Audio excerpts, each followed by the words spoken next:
ಕಾಂಗ್ರೆಸ್ ಪಕ್ಷಕ್ಕೆ ಬಹುಮತ ಸ್ಪಷ್ಟವಾದಂಥ ಬಹುಮತ ಬಂದಿದೆ.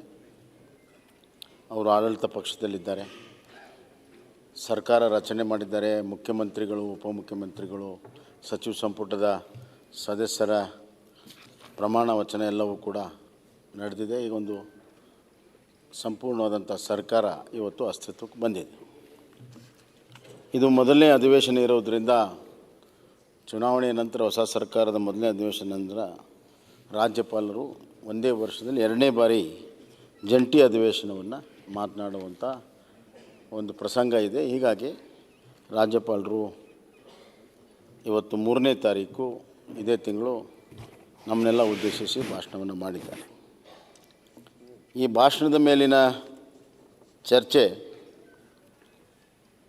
ಇವತ್ತು ಬಹಳ ಮಹತ್ವದ ಒಂದು ಚರ್ಚೆ ಅಂತ ನಾನು ಭಾವಿಸ್ತೇನೆ. ಸಾಮಾನ್ಯವಾಗಿ ಎರಡು ಚರ್ಚೆಗಳು ಸ್ವಲ್ಪ ಪರಿಮಿತಿಯನ್ನು ದೊಡ್ಡದು ಮಾಡಿಕೊಂಡು ಮಾತನಾಡುವಂಥದ್ದು. ಒಂದು ರಾಜ್ಯಪಾಲರ ಭಾಷಣ, ಇನ್ನೊಂದು ಬಜೆಟ್ ಭಾಷಣ. ಈ ಹಿನ್ನೆಲೆಯಲ್ಲಿ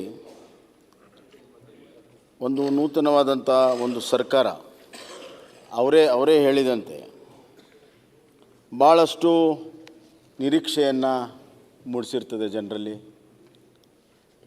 ಮತ್ತು ಭಿನ್ನವಾದಂಥ ಒಂದು ಆಡಳಿತವನ್ನು ಅವರು ನಿರೀಕ್ಷೆಯನ್ನು ಕೂಡ ಮಾಡಿರ್ತಾರೆ.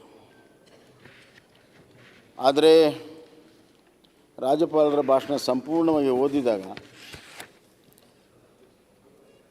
ಯಾವುದೇ ರೀತಿಯ ಜನರ ನಿರೀಕ್ಷೆಯನ್ನು ಸ್ಪಂದಿಸುವಂಥ ಕೆಲಸವಾಗಲಿ ಅಥವಾ ಹೊಸ ಅಥವಾ ಭಿನ್ನವಾಗಿರುವಂಥ ಒಂದು ಆಡಳಿತವನ್ನು ಕೊಡ್ತೀವಿ ಅನ್ನುವಂಥ ವಿಚಾರವಾಗಲಿ ಯಾವುದೇ ರೀತಿಯ ಭಾಷಣದಲ್ಲಿ ಇವತ್ತು ಕಾಣ್ತಾ ಇಲ್ಲ. ಹಳೆಯ ಚರಣವಾಗಿರುವಂಥ ಪ್ಯಾರಾಗ್ರಾಫ್ಗಳನ್ನು ಕೂಡ ನಾವು ನೋಡ್ತೇವೆ. ಇಲ್ಲಿ ಅವರು ಹೇಳ್ತಾರೆ, 34 ವರ್ಷದಲ್ಲಿ ಯಾರಿಗೂ ನೀಡಿದ ಬಹುಮತ ನಮಗೆ ಸಿಕ್ಕಿದೆ. ಜನರ ನಿರೀಕ್ಷೆಯನ್ನು ಹುಸಿಗೊಳಿಸುವ ಇರಲು ನಾವು ಬಸವಣ್ಣವರ ದೀಕ್ಷಾ ವಾಕ್ಯ ಆದ ನುಡಿದಂತೆ ನಡೆಯಬೇಕು ಎಂಬುದನ್ನು ನಮ್ಮ ಕರ್ತವ್ಯ ಗೀತೆಯಾಗಿ ಅಳವಡಿಸಿಕೊಂಡಿದ್ದೇವೆ. ನನಗನ್ನಿಸ್ತಾ ಇದೆ, ಇವರು ತಾವೇ ಭಾಳ ದೊಡ್ಡ ಒಂದು ವಿಷಯವನ್ನಾಗಿ ಮಾಡಿಕೊಂಡಿದ್ದಂಥ 5 ಗ್ಯಾರಂಟಿಗಳು ಚುನಾವಣೆಯ ಚರ್ಚಾ ವಿಷಯವಾಗಲಿ, ಚುನಾವಣೆಯ ಸಂದರ್ಭದಲ್ಲಿ ಅವರದನ್ನು ಸಾಮಾನ್ಯವಾದಂಥ ಆಶ್ವಾಸನೆಗೆ ಮೀರಿ ಗ್ಯಾರಂಟಿ ಕಾರ್ಡು, ಸಿಗ್ನೇಚರು, ಮನೆ ಮನೆಗೆ ಹೋಗುವಂಥದ್ದು, ಆಧಾರ್ ಕಾರ್ಡ್ ಲಿಂಕ್ ಮಾಡುವಂಥದ್ದು, ಸರ್ಕಾರ ಇಲ್ಲದಾಗಲೂ ಕೂಡ ಎಲ್ಲ ಕ್ರಮಗಳನ್ನು ಅವ್ರು ಮಾಡಿದ್ದು. ಇದು ಒಂದು ರೀತಿಯಲ್ಲಿ ಪ್ರಜಾಪ್ರಭುತ್ವದಲ್ಲಿ ವಿಭಿನ್ನವಾಗಿರುವಂಥದ್ದು. ಇದಕ್ಕೆ ಭಾಳಷ್ಟು ಆಕ್ಷೇಪಗಳು ಕೂಡ ಆಗಿದೆ. ಕರ್ನಾಟಕ ರಾಜ್ಯ ಮೊದಲನೇದಲ್ಲ ಇದನ್ನು ಮಾಡಿದ್ದು. ಇತ್ತೀಚಿನ ದಿನಗಳಲ್ಲಿ ನಾವು ನೋಡ್ತಾ ಇದ್ವಿ, ದಿಲ್ಲಿ ರಾಜ್ಯ ಮಾಡಿದೆ, ಪಂಜಾಬ್ ಮಾಡಿದೆ, ಛತ್ತೀಸ್ಗಢ ಮಾಡಿದೆ, ರಾಜಸ್ಥಾನ ಮಾಡಿದೆ.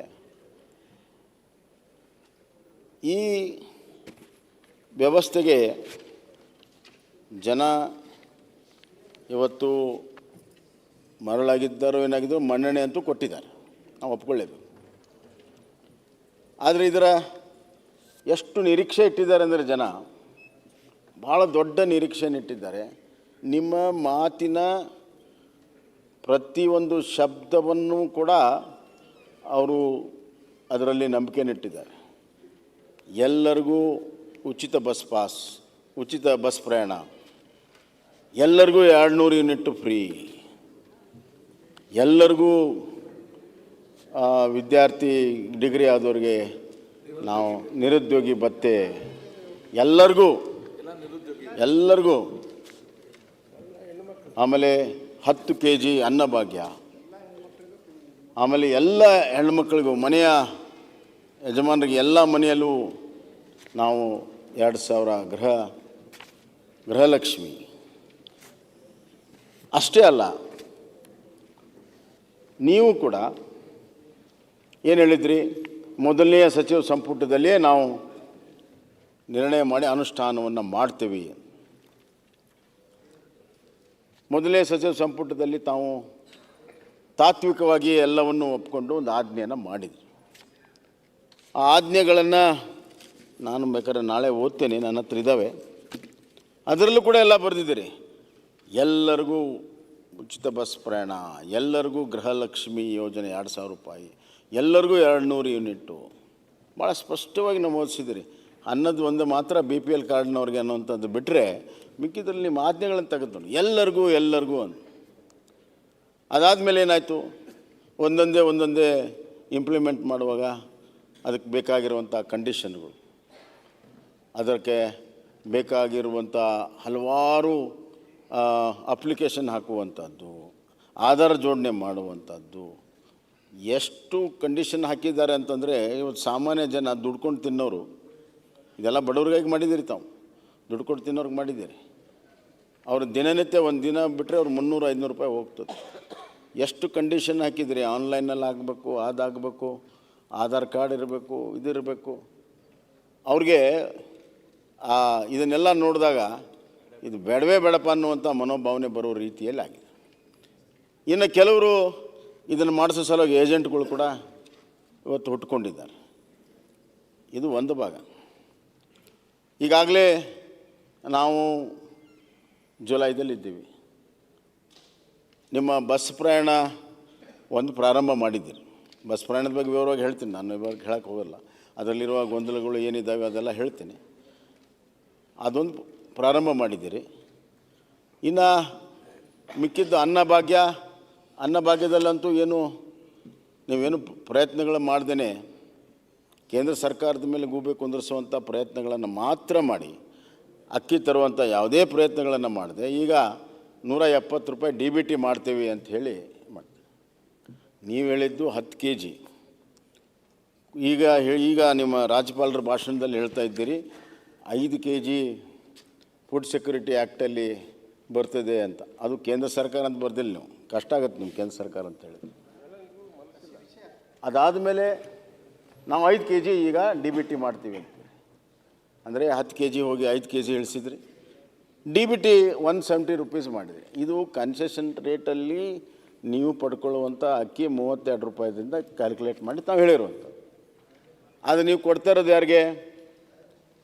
ಅತ್ಯಂತ ಕಡು ಬಡವರಿಗೆ, BPLದವ್ರಿಗೆ ಕೊಡ್ತಾ ಇದ್ದೀರಿ.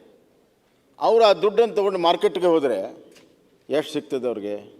50-60 ರೂಪಾಯಿ ಇದೆ 1 kg. ಎಷ್ಟು ಸಿಗ್ತದೆ? 2 kg ಅಥವಾ 2.5 kg ಸಿಗ್ತದೆ. ಸೊ 10ರಿಂದ 5 ಇಳಿಸಿದ್ರಿ, 5ರಿಂದ 2.5 ಇಳಿಸಿದ್ರಿ. ಹೀಗೆ ಮಾತು ಕೊಟ್ಟಿದ್ದಕ್ಕೂ ಇವತ್ತು ತಾವು ಅನುಷ್ಠಾನ ಮಾಡೋದಕ್ಕೂ ಅಜಗಜಾಂತರ ಇದೆ. ಭೂಮಿ ಆಕಾಶದಷ್ಟು ವ್ಯತ್ಯಾಸ ಇದೆ. ಈಗಾಗಲೇ ಜನ ಅದನ್ನು ಅನುಭವಿಸ್ತಾ ಇದ್ದಾರೆ. ಮತ್ತು 170 ರೂಪೀಸು ಇವತ್ತು 170 ರೂಪಾಯಿ ನಮ್ಮ ಗ್ರಾಮೀಣ ಪ್ರದೇಶದ ಒಬ್ಬ ದಿನನಿತ್ಯ ಕೆಲಸ ಮಾಡುವಂಥ, ಕೂಲಿ ಮಾಡುವಂಥ ಒಬ್ಬ ಹೆಣ್ಮಕ್ಳ ಅರ್ಧ ದಿವಸದ ಪಗಾರ. ಹೀಗೆ ಅವ್ರಿಗೆ ಅಕ್ಕಿ ಕೊಟ್ಟಿದ್ದರೆ ಖಂಡಿತವಾಗೂ ಭಾಳಷ್ಟು ಅವ್ರಿಗೆ ಒಂದು ಆಹಾರದ ಭದ್ರತೆ, ಆಹಾರದ ಪೌಷ್ಟಿಕತೆ ಎಲ್ಲವೂ ಕೂಡ ಸಿಗ್ತಾಯಿತ್ತು. ಅದಾಗದೇ ಇವತ್ತು 170 ಕೊಟ್ಟು ಮೂಗಿಗೆ ತುಪ್ಪ ಹಚ್ಚೋ ಕೆಲಸವನ್ನು ತಮ್ಮ. ಅದೇ ರೀತಿ ಗೃಹಲಕ್ಷ್ಮಿನ ಪ್ರಾರಂಭ ಮಾಡಿಲ್ಲ. 200 ಯೂನಿಟ್ ಅಂತ ಹೇಳಿ ವರ್ಷದ ಆ್ಯಾವ್ರೇಜ್ ಪ್ಲಸ್ 10% ಅಂತ ಹೇಳಿದಿರಿ. ಕರೆಂಟ್ ಶಾಕ್ ಈಗಾಗಲೇ ಕೊಟ್ಟಿದ್ದೀರಿ. ನಾನು ಹೆಚ್ಚಿಗೆ ವಿವರಕ್ಕೆ ಇವತ್ತು ಹೋಗಲ್ಲ. ಆದರೆ ಇದರ ಒಟ್ಟಾರೆ ಇದರ ಕ್ಯಾಲ್ಕುಲೇಷನನ್ನು ಮಾಡಿದಾಗ ಮೊದಲು ಒಂದು ವರ್ಷಕ್ಕೆ ತಾವು ಹೇಳಿದಂತೆ ಎಲ್ಲರಿಗೂ ಕೊಟ್ಟಿದ್ದರೆ ಸುಮಾರು ತಾವೇ ಹೇಳಿದಂತೆ 52,000ನೋ 58,000ನೋ ಒಂದು ಲೆಕ್ಕಾಚಾರ ತಾವು ಮಾಡಿದ್ದೀರಿ. ಆದರೆ ಈ ಎಲ್ಲ ಕಂಡೀಷನ್ ಅಪ್ಲೈ ಆದಮೇಲೆ ಭಾಳಷ್ಟು ಜನಕ್ಕೆ ಇದರ ಅರ್ಹತೆ ಬರೋದಿಲ್ಲ. ನೀವೇನು ಕ್ಯಾಲ್ಕುಲೇಟ್ ಮಾಡಿದ್ದೀರಿ, ಎಲ್ಲ ಮನೆಗಳಿಗೆ ಗೃಹಲಕ್ಷ್ಮಿ ಕೊಡ್ತೀವಿ ಅಂತ ಎಲ್ಲರಿಗೂ ಕೂಡ ಸಿಗೋದಿಲ್ಲ. ಎಲೆಕ್ಟ್ರಿಸಿಟಿಯಲ್ಲೂ ಕೂಡ ಕಡಿತ ಆಗುತ್ತೆ, ಅಕ್ಕಿಯಲ್ಲೂ ಕೂಡ ಈಗ ಕಡಿಮೆ ಆಗಿದೆ, ನಿಮ್ಮ ಸರ್ವಿಸ್ ಚಾರ್ಜಸ್ ಅದೆಲ್ಲ ಕೂಡ ಕಡಿಮೆ ಆಗಿದೆ, ಭಾರ ಕೂಡ ಕಡಿಮೆ ಆಗಿದೆ. ನಾಳೆ ಬಜೆಟ್ ಮಾಡ್ತಾ ಇರೋದ್ರಿಂದ ಒಂದೇ ಒಂದು ವಿಚಾರ ಹೇಳೋಕ್ಕೆ ಇಚ್ಛೆಪಡ್ತೇನೆ. ಕೋವಿಡ್ ನಂತರ ದೇಶ ಮತ್ತು ರಾಜ್ಯದಲ್ಲಿ ಆರ್ಥಿಕತೆ ಹೆಚ್ಚಾಗಿದೆ, GSDP ಹೆಚ್ಚಾಗಿದೆ, ಟ್ಯಾಕ್ಸ್ ಕಲೆಕ್ಷನ್ ಹೆಚ್ಚಾಗಿದೆ. ನಮ್ಮ ಟಾರ್ಗೆಟ್ಗಿಂತ ಸೇಲ್ ಟ್ಯಾಕ್ಸ್, ಕಮರ್ಷಿಯಲ್ ಟ್ಯಾಕ್ಸ್ ಹೆಚ್ಚಾಗಿದೆ. ನಮ್ಮ ರಿಜಿಸ್ಟ್ರೇಷನ್, ಸ್ಟ್ಯಾಂಪ್ಸ್ ಆ್ಯಂಡ್ ರಿಜಿಸ್ಟ್ರೇಷನ್ ಹೆಚ್ಚಾಗಿದೆ. ಎಕ್ಸೈಸಲ್ಲೂ ಕೂಡ ಹೆಚ್ಚಾಗಿದೆ.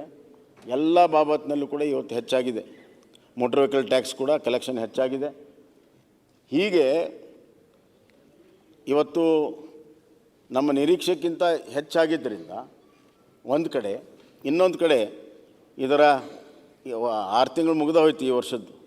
ಇನ್ನು 6 ತಿಂಗಳು ಮಾತ್ರ ನೀವು ಇಂಪ್ಲಿಮೆಂಟ್ ಮಾಡೋದು. ಆದ್ದರಿಂದ 20,000ಕ್ಕಿಂತ 25,000ಕ್ಕಿಂತ ಹೆಚ್ಚು ಇದಕ್ಕೆ ನಿಮಗೆ ವೆಚ್ಚ ಬರೋದಿಲ್ಲ, ಭಾರ ಆಗೋದಿಲ್ಲ, ಖರ್ಚಾಗೋದಿಲ್ಲ. ಆದ್ದರಿಂದ ನನ್ನ ಆಗ್ರಹ ಇಷ್ಟೇ, ಒಂದು ಕಡೆ ಆದಾಯ ಹೆಚ್ಚಾಗಿದ್ದರಿಂದ ಮತ್ತು ಈ ವರ್ಷದ GSDP ಕೂಡ ಹೆಚ್ಚಾಗ್ತಾ ಇದೆ. IMF ಎಲ್ಲ ಕೂಡ ರಿಪೋರ್ಟ್ ಕೊಟ್ಟಿದ್ದಾರೆ. ರಾಷ್ಟ್ರದ್ದು 7% ಆದರೆ ನಮ್ಮದು 9.5ಕ್ಕಿಂತ ಹೆಚ್ಚು GSDP ನಮ್ಮ ರಾಜ್ಯದ್ದು ಹೆಚ್ಚಾಗ್ತಾ ಇದೆ. ಮತ್ತು we are number 2 in GST collection.